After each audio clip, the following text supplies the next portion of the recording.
Good evening, my viewers. This is George Ondek with the latest edition of the George Ondek Show. I'm very honored tonight to have State Senator Greg Ball on with me. How are you doing, Greg? I am doing really, really well. And it's an honor to see you. Honor to be with you. I love you, man. Couple of reasons why it's an honor to be with you. The last time I saw you, well, first I saw you during the primary and you won, and then State Senator and you won. Against Tax Hike Mike. Against Tax Hike Mike. And let's see, what else? You know, recently I was at a Thanksgiving dinner for veterans. I was one of 600 veterans invited by a state senator to have a Thanksgiving dinner. I walked in and people were clapping and gave every one of the veterans a certificate for thanking you for your service. Yeah. I came home from Vietnam over 40 years ago, and Greg, I'm almost in tears because that never happened before. So thank you again. Thank you so much for your And I happen to know Mr. Ball just came from the VA hospital. Yep. We were over there. You know, that Thanksgiving event, really, we cooked over 200 turkeys, over 100 turkeys. And it's not like a pancake breakfast. I mean, the amount of energy that went into that. And people have to understand that really the community came together to make that happen. And the donations that poured in, I mean, the community really, vets need to know they're loved. I mean, there are a lot of people in the community that just are looking for an opportunity to say thank you. So it really was nice. And when they came into the applause, that was all spontaneous. I mean, that just happened. It was a beautiful thing. That was a beautiful day. And today it's 2 or 3 days before Christmas. Yep. So we want to wish all our viewers. Where's my gift? Merry Christmas, Happy New Year, Happy Kwanzaa, yep. And Happy Hanukkah, and a prosperous and healthy New Year to you. Absolutely.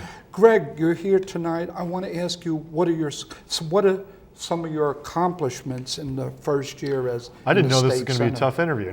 This is a very hardball interview. Dun, dun. Actually, you know, it's been an amazing year. I mean, we have really accomplished an awful lot. If you look at, and I'm the guy who stood up on my desk in the New York State Assembly and said, this is the nation's most dysfunctional legislature. And I continue to fight for reform, and there's so much that we still can accomplish. But if you look at Washington, D.C., that has just become just the land of bizarro land, and you compare it to what has actually been accomplished this previous year in Albany, well, D.C. is making Albany look pretty good. And in our own way, in our own right, Democratic governor working with a Republican state Senate, very even divide in that state Senate, but you don't see the dysfunction that you used to saw. The budget was passed on time. Right. People are probably like, well, that's your damn job. It is, but Albany hasn't been doing it again and again and again. This year, the budget was passed on time. Not only that, the budget was balanced. There was no backdoor borrowing. There were no tax increases, and we actually cut state spending by 2%. You would have thought that impossible to happen in Albany at any other time. The property tax cap, which, look, there's some tweaks that need to be made in that property tax cap, but I've been fighting for that now for 5 years. That was a huge win over time that will hopefully correct, you know, the taxes in the area to, at least to some extent. We got unfunded mandate relief. It needs to be greater. If you add the $250 million from the payroll tax and the approximately $50 million, you're looking at nearly, you know, $400 million in unfunded mandate relief. It's a drop in the bucket. We need the whole bucket, but we got it done, and we'll continue to move forward with the council on that. The MTA payroll tax. Yes. Repealed for 80% of the people who are paying it. I mean, that was the final nail in the coffin for an economy that was hemorrhaging jobs. That's a huge win. The tax code, reforming the tax code. Forget about everything you read in the papers. Everybody next year compared to this year will see a cut. Even those people even the millionaires. The difference is that the millionaires, and we're talking about people making over $2 million, they're about to receive a huge windfall had that tax not been extended. We were able to lower taxes for everyone, and now the middle class will have the lowest tax rate in over 50 years. I mean, and if at any time we played the game like Washington, D.C. does, which says, you know what, we're not going to let you have a win, we're going to play politics, we're focused on the next election, and aborted good policy to ideology or dogma, none of this would have happened. The governor's to be given credit. He's leading. I don't know how he can keep Shelley Silver in line, to be perfectly honest, because Shelley Silver has always been able to wait out most governors. But he has a relationship that in some way he's able to get Silver to move forward. And he has a good relationship with our conference and with our majority leader. Greg, what I can't get over is how well you get along with the governor. The Republicans now control the state Senate, Right. but you're working together, unlike what's happening in Washington. It's bipartisan. What happened last week in Washington? I got to salute the governor on Yeah. Sunday. He appointed you the head of 2 or 3 commissions. Well, I'm on the Governor's SAGE Commission, the Spending and Yes. Government Efficiency Commission. I'm also the chairman of the State Senate Homeland Security Veterans Affairs Yes. Committee. It's a real honor for me. Sure. It's a Being an field. Air Force veteran Yep. from Colorado Springs, Yep. the Air Force Yeah, I Academy. graduated from the Air Force Academy in 2001. And we take care of all of our constituents, but specifically with veterans, we move heaven and earth. And being the chair of that committee allows me to really get things done for vets. And we have vets all around the state that contact our office. And look, I mean, we have a large veteran population. Now we have a returning veteran population from Afghanistan and Iraq. Very specific needs, very young men and women who are returning post-traumatic stress disorder, traumatic brain injury. We have a lot of World War II vets still. God love them, and everybody else. So, and they have issues that need to be dealt with as they work their way through the system. Mr. Ball, you don't know this, but Greg. I'm a very young-looking man. You are. You're Yeah. the best-looking guy on TV. Oh, here he goes I'm again. kind of jealous. How much do I owe you for that plug? But I'm a $50. proven tax fighter like you are. 18 years ago in Peekskill, we had a school superintendent who wanted to raise our taxes 17%. I said, I've had enough. I formed my own organization and people for 0% tax increases Yep. because it's outrageous for a person, seniors on a fixed income, to have to pay these outrageous school increases. I Right. know that's 70% of our taxes. Do you have anything to say on that tonight? Well, a couple things. School Thank you for taxes your work. and I mean, how it applies to. more people need to get involved in that way at a grassroots level.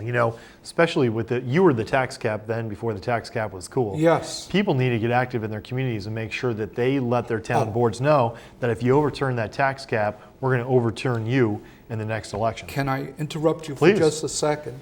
I've reinstituted my organization, and it's now people for lower taxes. That's why I salute you, the state senate, Yeah. the governor for trying to lower people's taxes. People, the average working family in New York State now is going to receive $500 to $750 in tax relief. And some people say, oh, that's not a lot of money. You know what? There are a lot of people that are just making ends meet, just barely getting by, living paycheck to paycheck, not knowing how they're going to pay the mortgage payment. That's a good chunk of dollars. And now we have to continue that good work. Will you have any proposed laws in the future to help senior citizens on fixed incomes? My bill that I have, and I know that I've talked about it quite a bit, but we're going to push very aggressively this session to get this done, is the local option to free school taxes for seniors. Oh, that would be fantastic. Yeah, Are you serious about that? I'm dead You're not serious. just saying that. No, I'm dead serious. And the reason why is because economically speaking, forget the fact that we have a moral obligation to our seniors to keep them in our communities.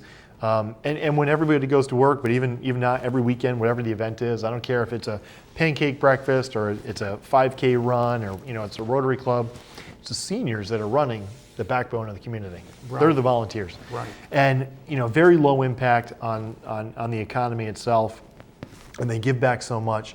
Every time a senior is forced to move out of their home, And to pick up a newspaper and read about foreclosures Right. because of the economic times. and it's young families typically that move in when a senior leaves. And those children, as cute and cuddly as they may be, $20,000, per head. So there's an economic savings to keeping seniors, allow them to age in place, enjoy the communities, and stay in their homes. And that's why we've got to pass that bill, allow the local option, free school taxes for seniors. We can means test it, whether it be a household income of $60,000 or higher or lower. We've got to have an honest conversation about it and get that legislation Yes. passed. I also know you're a man of action when people are hurting, and I'll bring up the nice egg, which I really call rotten egg. Right. during our last two major storms during the summer. I hear you were out there helping seniors as well as regular people Yep. getting their electricity put back on. And what is your opinion of an organization that takes 5 to 7 days to 2 weeks Yeah. to put power back on for You know, people? we were all over the district and did everything we could. Beaver Ridge is a very good example. We had seniors in dark hallways. We actually found one senior laying on the ground at one point. You know, folks without running water, without heat, without electricity. I got in my truck. We brought grills down, and you know, in the process, we're calling through to NYSEG. We got the lights turned back on by 8 o'clock, but we served dinner. I happen to know of one or two a personal personal experiences, and they said Greg Ball delivers. Yeah, thank He's you. out there for the people. And I like to cook, so And I try you to know, be impartial on this. you're doing a great job.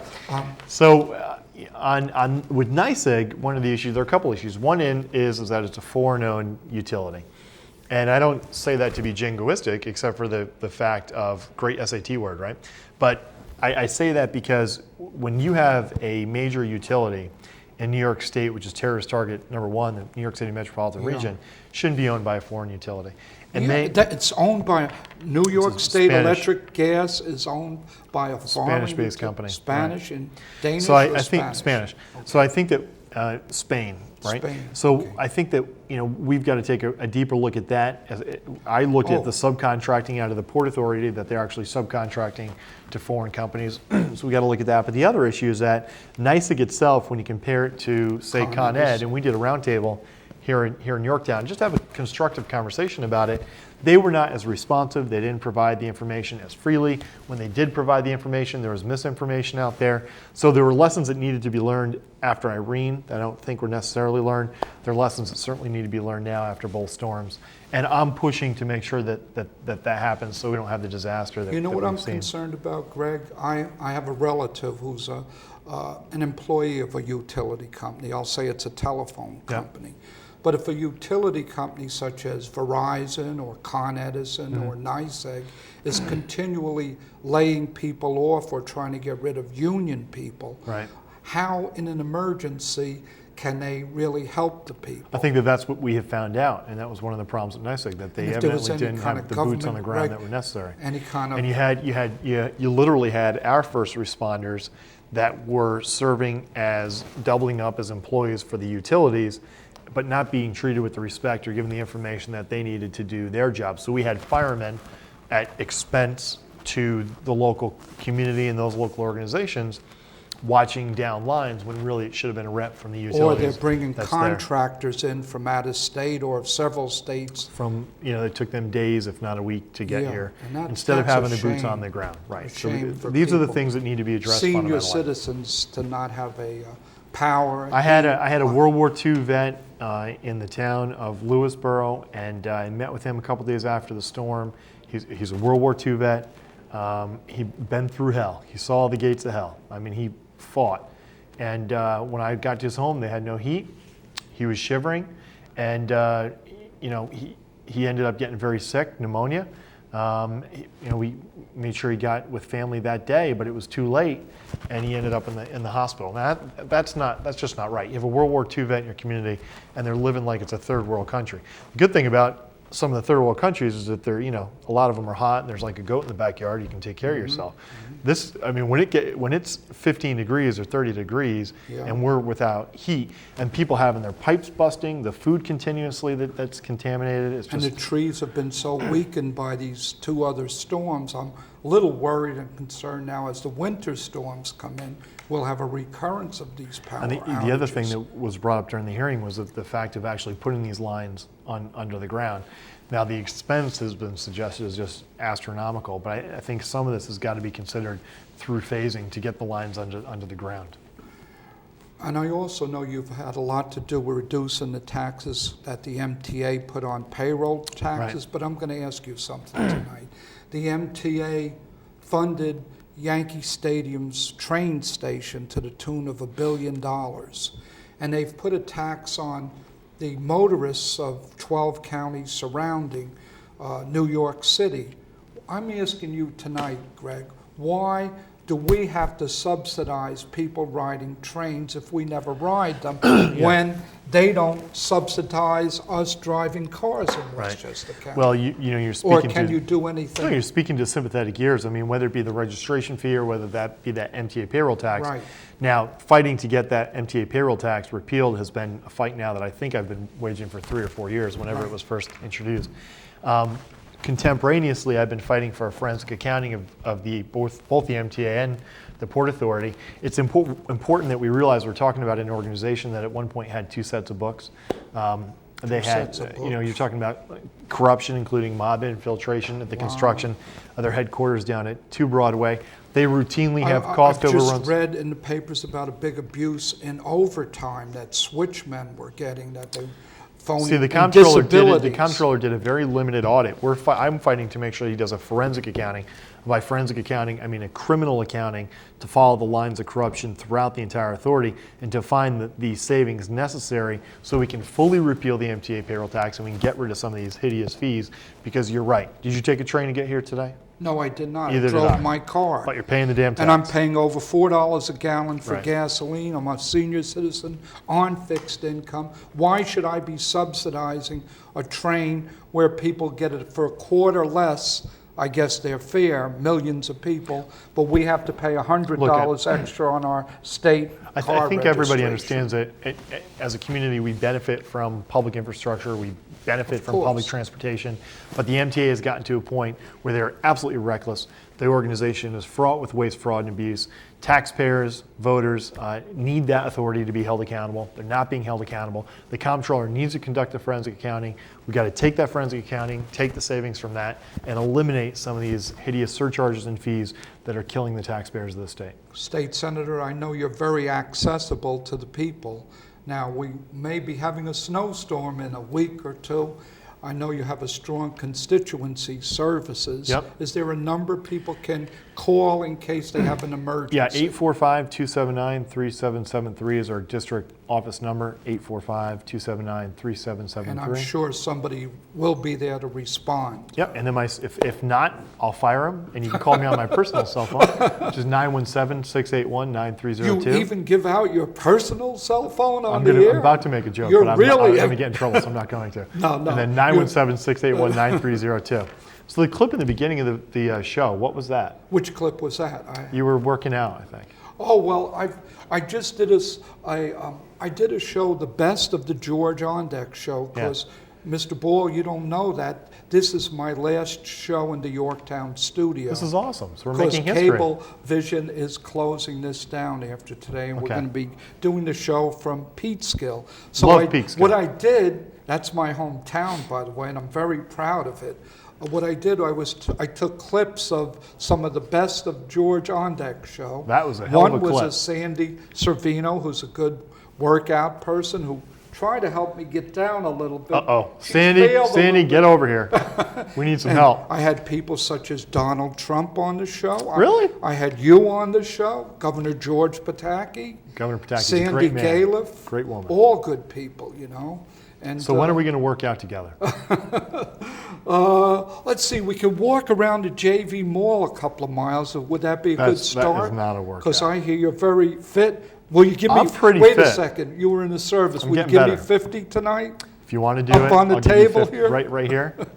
And not with your shorts on tonight, okay? Hey, George, don't let people know our secrets. Oh, okay, we'll keep that under the table. It's going to be on a blog somewhere. Here. We do have fun on the show. More than you know. And I've had cats and dogs adopted on my TV show. Really? So it does get results. I know you like coming back. I give you single-handed credit for getting me elected the last go around. Now you're just teasing me. I'm serious. I try to help my little bit, and I very give much. everybody an equal opportunity to be on my show. I asked your opponent last time, and for some reason he didn't seem to respond to that. Really? I guess that's why he lost the election, but I won't See say what I'm that. saying? Thank you very much. Very recent in the Yorktown election, I had Mr. Grace on, who was Newtown a winner. supervisor?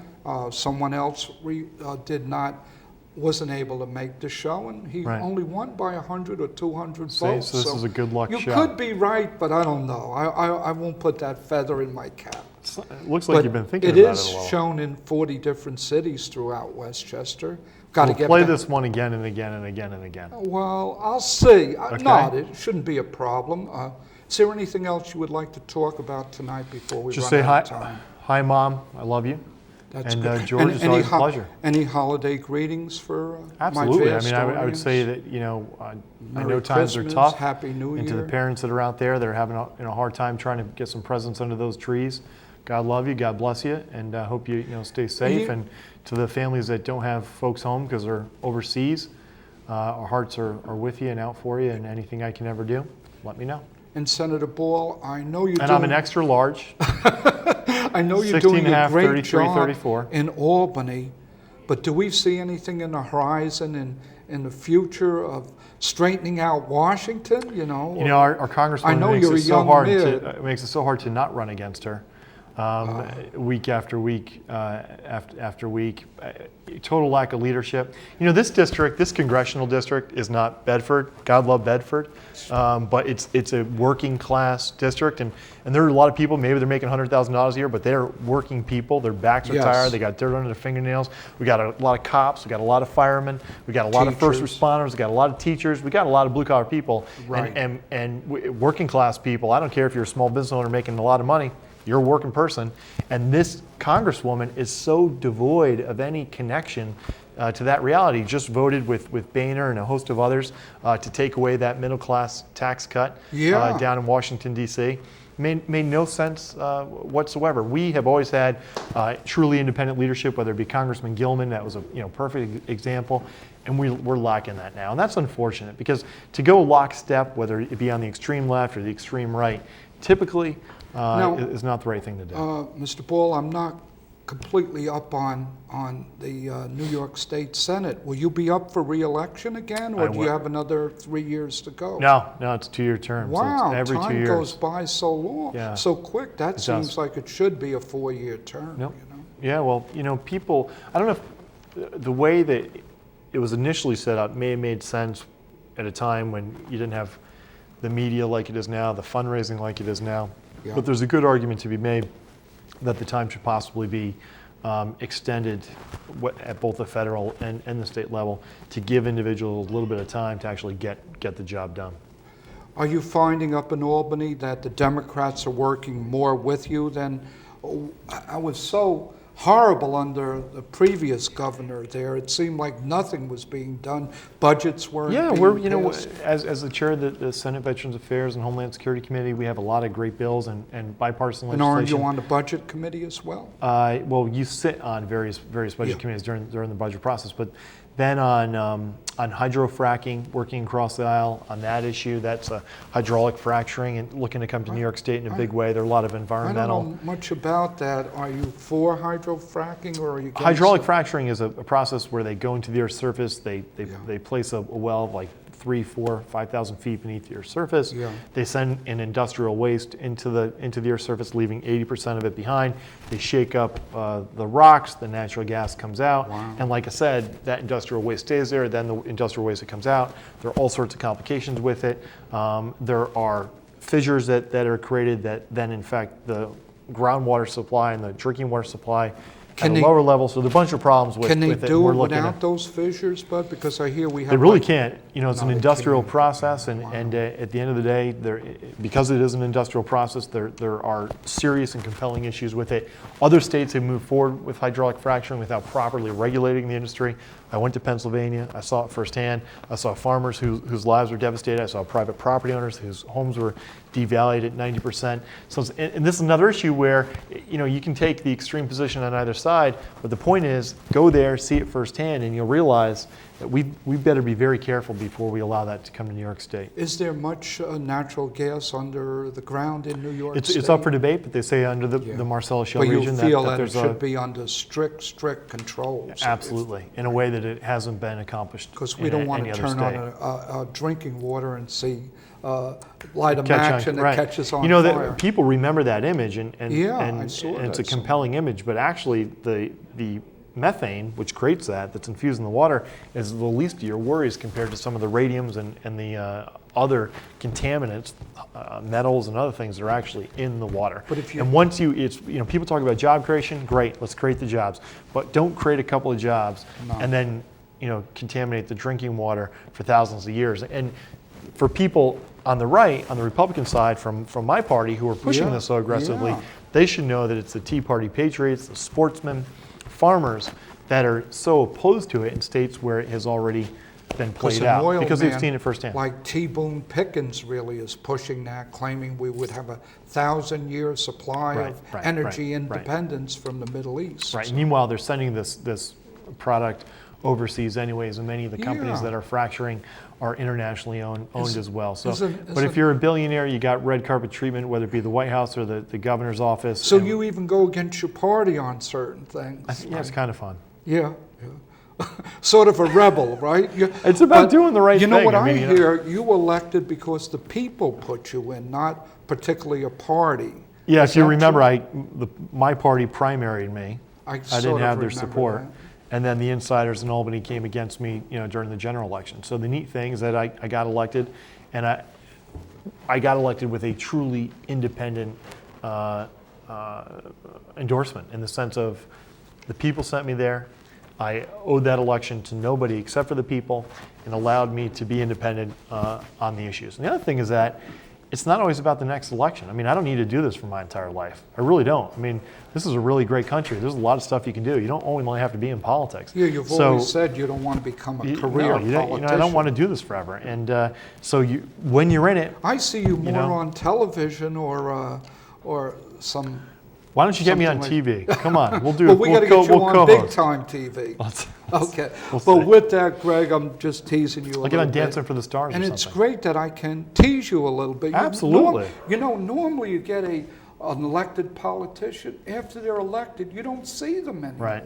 But you're so with the people, and I think that's what's important. I've tried to limit the amount that I wear the wreath of laurel and the toga to only 3 days a week. You don't have the smoke-colored limousine yet? And, Not yet. Well, and the drivers? I just got it. It was on back order. But. I'm only kidding you. So I got 30 seconds left. What do you have to say to my vast audience, Mr. Ball? God bless America. God bless you. It's an absolute pleasure to be your state senator. There are a lot of tough times. This is a great country and a great state. Let's work together. Be kind to your neighbor. Love your family. And send George a $5 check. I don't want no checks. Don't want no payoffs. Thank you, Mr. Ball. It's been a pleasure having you. And I'll see you again next week, my viewing audience from Peekskill, New York. Go Peekskill. Peekskill Brewery. Right. We'll go there one time. Oh, Peekskill. It's a good restaurant, but we don't want to give any plugs here, Greg. No, I didn't say that. I know. Thank you. Have a merry once again. Yeah, thank you so much. Thanks again. God bless. Thank you. Good? Yep. We're all done. We can run off set? I think so. Yep. Okay. Oh, look at Yonkers.